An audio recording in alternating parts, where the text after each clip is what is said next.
How do you spot timing tells for poker squeezing? Imagine you're at the poker table and watching your opponent carefully. You notice how long they take before they make a move. That pause can tell you a lot. When it comes to squeezing, timing can be a big clue. Squeezing is when a player re-raises after an initial raise and one or more callers. It's a move meant to pressure opponents and often indicates strength or a well-planned bluff. But how do you tell if someone is confident or uncertain just by their timing? First, pay attention to how quickly they make their squeeze raise. If they do it very fast, it usually means they are confident in their hand or bluff. They've likely decided beforehand and are acting swiftly to put pressure on everyone. On the other hand, if they take a long pause before squeezing, they might be hesitating. That delay can mean they are unsure about their hand or are trying to decide if they should squeeze or fold. Sometimes, players who are unsure will take extra time to weigh their options, especially if they have a marginal hand.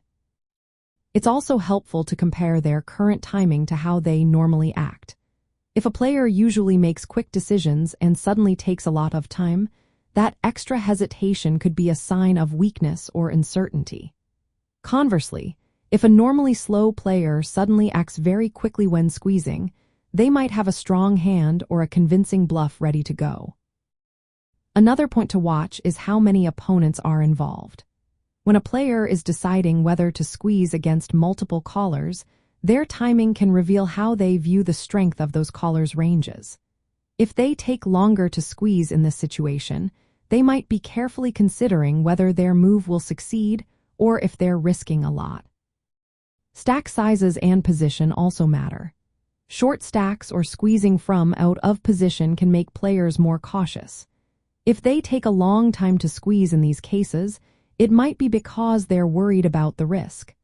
But if they squeeze quickly despite these factors, it could be a sign of a very strong hand or a bluff designed to scare opponents.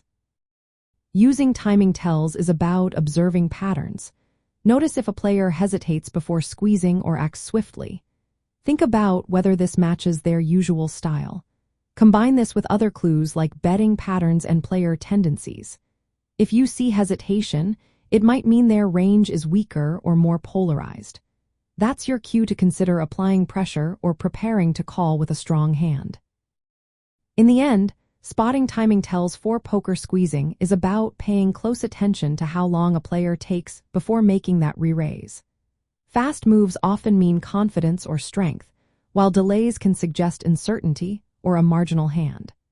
When you understand these cues and combine them with other information, you can better read your opponents and make smarter decisions during pre-flop situations.